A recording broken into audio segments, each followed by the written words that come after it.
வணக்கம். இன்றைக்கி இந்த வீடியோவில் ரொம்ப சிம்பிளான இன்ஸ்டண்ட்டாக 10 நிமிஷத்தில் ரொம்ப சுவையான ஒரு ரைஸ் ரெசிபி தான் செஞ்சு காமிக்க போகிறேன். வாங்க இந்த ரெசிபி எப்படி செய்கிறதுன்னு பார்க்கலாம்.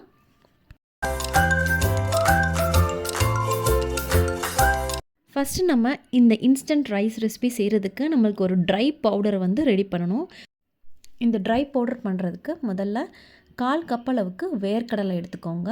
இதில் 1 டேபிள் ஸ்பூன் அளவுக்கு கடலைப்பருப்பு, அடுத்து 1 டேபிள் ஸ்பூன் அளவுக்கு உளுத்தம் பருப்பு எடுத்துக்கோங்க. இதோட 1/2 டீஸ்பூன் அளவுக்கு மிளகு எடுத்துக்கோங்க. அடுத்து 1/2 டீஸ்பூன் ஜீரகம். இதோட காரத்துக்கு 4 சிவப்பு மிளகாய் எடுத்திருக்கேன். நீங்கள் காரத்துக்கு ஏற்ற மாதிரி சிவப்பு மிளகாய் சேர்த்துக்கோங்க. இது எல்லாத்தையுமே மீடியம் ஃப்ளேமில் வச்சு நல்லா ரோஸ்ட் பண்ணிக்கலாம். நல்லா பொன்னிறமாக வர முடியும் நல்லா ரோஸ்ட் பண்ணிக்கோங்க.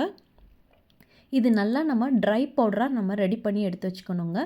இதை இந்த ட்ரை பவுடர் நீங்கள் அதிகமாக சேர்த்து கூட நம்ம ஸ்டோர் பண்ணி ஃப்ரிட்ஜில் எடுத்து வச்சிட்டோன்னா வேணுன்றப்ப நம்ம இன்ஸ்டண்ட்டாக நம்ம ரைஸ்க்கு யூஸ் பண்ணிக்கலாம். ரொம்ப சிம்பிளாக சீக்கிரமாக பண்ணிடலாம். இது நல்லா ரோஸ்ட் பண்ணிக்கலாம். நல்லா பொன்னிறமாக வர முடியும் நல்லா ரோஸ்ட் பண்ணிக்கோங்க. இப்போ பாருங்கள் நல்லா பொன்னிறமாக நல்லா ரோஸ்ட் பண்ணியாச்சு. இப்போ இதை நம்ம மிக்ஸி ஜாரில் ட்ரான்ஸ்ஃபர் பண்ணிடலாங்க.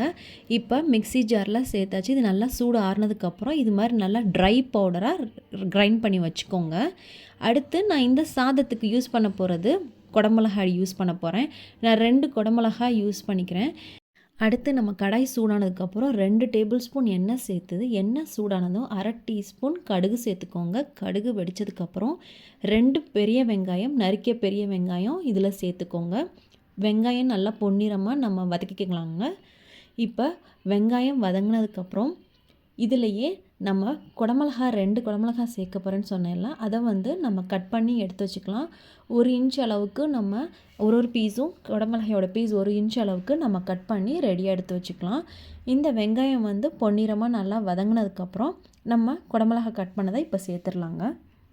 இப்போ கட் பண்ணி வச்சுருக்க குடமிளகாயும் நம்ம இதில் கடாயில் சேர்த்ததுக்கப்புறம் நல்லா நம்ம வதக்கிக்கலாங்க. நல்லா வதங்கினதுக்கப்புறம் இந்த சாதத்துக்கு தேவையான அளவு உப்பு சேர்த்துட்டு 1/4 டீஸ்பூன் மஞ்சத்தூளும் சேர்த்துக்கலாம்.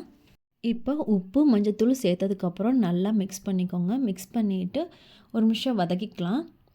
இப்போ இது நல்லா வதங்கட்டும். உப்பு சேர்த்து குடமிளகாயும் கொஞ்சம் நல்லா வதங்கினதுக்கப்புறம் நம்ம ரெடி பண்ணி வச்சுருக்க அந்த ட்ரை பவுடர் இருக்குல்லங்க, அதை சேர்த்துக்கலாம். இப்போ அந்த ட்ரை பவுடரையும் சேர்த்து நல்லா மிக்ஸ் பண்ணிக்கலாங்க. தண்ணி சேர்க்க வேணாம். ட்ரை பவுடராக தான் இருந்தால் தான் நல்லாயிருக்கும். ரைஸ் நல்லா உதிரியாக நல்லா டேஸ்ட்டாக இருக்குங்க. ரொம்ப கெட்டிப்பதமாகவும் இருக்காமல் இருக்கும். அதுக்காக தான் ட்ரை பவுடராக அரைச்சிக்கலான்னு சொன்னேன். இது மாதிரி அரைச்சதுக்கப்புறம் இது மாதிரி நம்ம கடாயில் இது மாதிரி மிக்ஸ் பண்ணோன்னா ஈவனாக குடமிளகாய் வெங்காயத்தோடு நல்லா அந்த பவுட்ரு நல்லா மிக்ஸ் ஆகும். அதுக்காக தான். இப்போ இது மாதிரி நல்லா மிக்ஸ் ஆனதுக்கப்புறம் நம்ம சாதம் நல்லா உதிரியாக இருக்க மாதிரி பார்த்துக்கோங்க. சாதம் நல்லா உதிரியாக இருக்க சாதமாக இருந்துச்சுன்னா ரொம்ப நல்லாயிருக்கும் சாப்பிட்றதுக்கும். இப்போ நம்ம தேவையான அளவு இந்த நம்ம ரெடி பண்ணி வச்சுருக்க பேஸ்ட்டுக்கு ஏற்ற மாதிரி நீங்கள் சாதத்தை சேர்த்து நல்லா மிக்ஸ் பண்ணிக்கோங்க.